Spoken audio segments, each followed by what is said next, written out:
اعوذ باللہ من الشیطان الرجیم بسم اللہ الرحمن الرحیم۔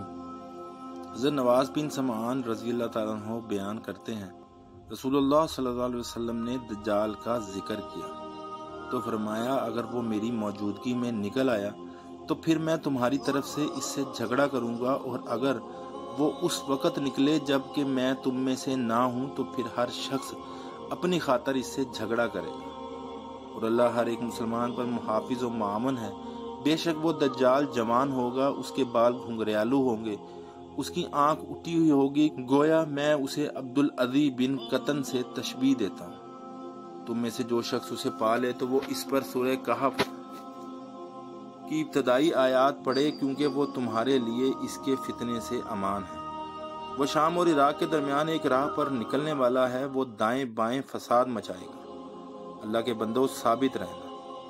ہم نے عرض کیا اللہ کے رسول وہ زمین میں کتنی مدت ٹھہرے گا؟ آپ صلی اللہ علیہ وآلہ وسلم نے فرمایا 40 دن، ایک دن سال کی طرح، ایک دوسرا دن مہینے کی طرح، اور ایک تیسرا دن جمعہ 7 دن کی طرح ہوگا، جبکہ اس کے باقی ایام تمہارے ایام کی طرح ہوں۔ ہم نے عرض کیا اللہ کے رسول کیا وہ دن جو سال کی طرح ہوگا تو کیا اس میں ایک دن کی نماز پڑھنا ہمارے لیے کافی ہوگا؟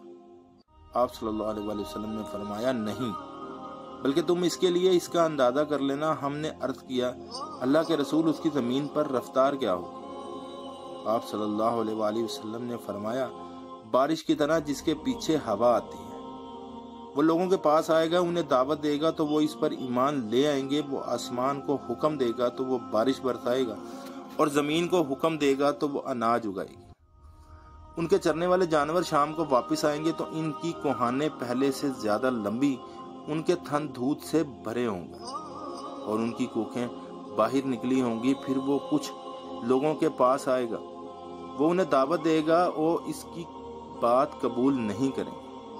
وہ ان کے پاس سے چلا جائے گا تو وہ قحط سالی کا شکار ہو جائیں گے، ان کے ہاتھ اموال سے خالی ہو جائیں گے، اور وہ ایک ویرانے سے گزرے گا تو اسے کہے گا اپنے خزانے نکالو، تو اس ویرانے کے خزانے اس دجال کے پیچھے اس طرح چلیں گے جس طرح شہد کی مکھیاں اپنے سرداروں کے پیچھے چلتی ہیں۔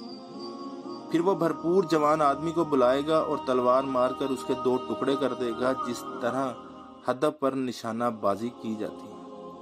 پھر وہ اس کو بلائے گا تو وہ اس کی طرف متوجہ ہوگا اور چمکتے چہرے کے ساتھ مسکراتا ہوا اپنی اسی پہلی حالت پر ہو جائے گا۔ اچانک اللہ مسیح بن مریم کو مبعوث فرمائے گا تو وہ زعفران رنگ کے جوڑے میں دمشق کے مشرق میں مینار بیضاء پر نزول فرمائیں گے۔ وہ 2 فرشتوں کے پروں پر ہاتھ رکھے ہوں گے، جب وہ اپنا سر جھکائیں گے تو اس سے قطرے گریں گے، اور جب وہ اسے اٹھائیں گے تو اس سے موتی کے دانے ٹپکیں گے، اور جو کافر ان کے سانس کی ہوا پائے گا تو وہ ہلاک ہو جائے گا، اور ان کا سانس حد نگاہ تک پہنچے گا۔ وہ عیسیٰ علیہ السلام اسے تلاش کریں گے حتیٰ کہ وہ اسے باب لد پر پائیں گے اور اسے قتل کر دیں گے۔ پھر عیسیٰ علیہ السلام کے پاس وہ لوگ آئیں گے جنہیں اللہ نے اس سے بچا لیا ہوگا، چنانچہ وہ ان کے چہرے صاف کریں گے، اور وہ ان کے جنت میں درجات کے متعلق انہیں بتائیں گے۔ وہ اسی اسلام میں ہوں گے جب اللہ تعالیٰ عیسیٰ کی طرف وحی بھیجے گا کہ میں نے اپنے ایسے بندے ظاہر کیے ہیں، ان سے قتال کی کسی میں طاقت نہیں، آپ میرے بندوں کو طور کی طرف لے جائیں۔ چنانچہ اللہ یاجوج ماجوج کو بھیجے گا، وہ ہر بلند جگہ سے دوڑے آئیں گے۔ ان کے پہلے لوگ بحیرہ تبریہ پر گزریں گے تو اس کا سارا پانی پی جائیں گے۔ جب ان کا آخری آدمی وہاں سے گزرے گا تو وہ کہے گا یہاں کسی وقت پانی ہوتا تھا۔ پھر وہ چلتے جائیں گے حتیٰ کہ وہ جبل خمر یعنی جبل بیت المقدس تک پہنچیں گے، تو وہ کہیں گے ہم زمین والوں کو تو قتل کر چکے، آؤ اب ہم آسمان والوں کو قتل کریں۔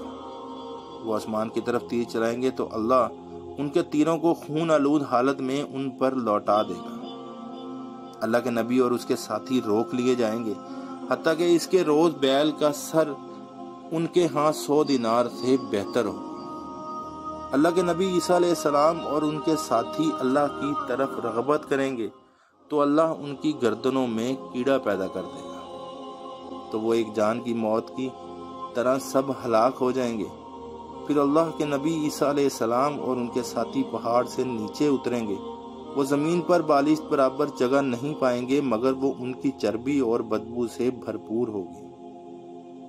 پھر اللہ کے نبی علیہ السلام اور ان کے ساتھی اللہ کے حضور دعا کریں گے تو وہ بختی اونٹ کی کوہانوں کی طرح پرندے ان پر بھیجے گا تو وہ انہیں اٹھا کر جہاں اللہ چاہے گا پھینک آئیں گے۔